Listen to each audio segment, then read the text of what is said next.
Hi, my name is Diesel. I'm with ForYouToSeeDetailing.com. That's the number 4, the letter U, the number 2, the letter C, detailing.com. Today I'm going to show you how to buff a car with a high-speed buffer and compound. Here I have a 1971 Chevelle.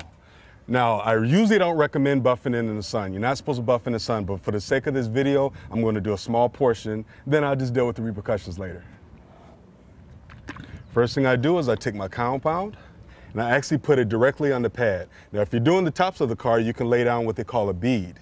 But on the side of the car, I don't like to do it because sometimes it runs and it splatters. So I'm going to put a small amount on the buffer. This is a variable speed buffer, so I can control the different RPMs on the buffer. Right now, I'm going with 1400 because I really don't want to burn the paint. First, I put it on the car, I smooth it in, and then I finger the trigger just to kind of rub it in. And then I start buffing.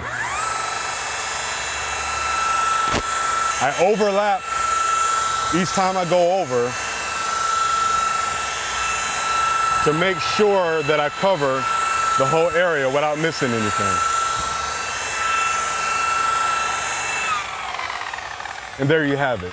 2 more steps that I do after this is I go over it with a polish, and then I go over it with a hand wax to ensure that there's no swirl marks. Here we have Chevy Crate 572, a lot of horsepower, but as you can see, it's a little dirty. So what I'm going to do is describe how I would clean this motor. Now, because there's a lot of aluminum on this motor, I wouldn't use a degreaser to spray it on the motor, but I'll use it for different body parts. This valve cover right here is it's painted actually. So what I would do is I would take my degreaser, spray it directly on a mitt, and clean it that way, making sure I avoid any aluminum on the car because the degreaser would actually etch the aluminum, and then we would have to buff out the aluminum, which makes it a lot harder and it gives yourself a lot more work than what you really need. You get in all the little cracks and crevices. I do have detailing brushes, so there's different areas where if I can't reach them by hand, I would use a detailing brush. I'm going to take a towel here. Sometimes in detailing, you would notice that you kind of, especially with buffing, you almost have to, it looks like you're ruining it to clean it.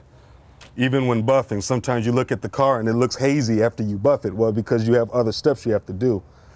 And of course, there's other parts of the motor. So you would concentrate, especially on detailing, because I do a lot of show cars, you would concentrate on the firewall, you'll concentrate on the bottom of the hood. A lot of people miss that. You'll concentrate on the fender wells, and basically everything inside the engine compartment needs to be cleaned. Use a mild brush, nothing really hard, because you could damage the painted surfaces. Use a degreaser, but don't spray it freely. Make sure you use a rubber dressing on the hoses so you don't dry rot the hoses.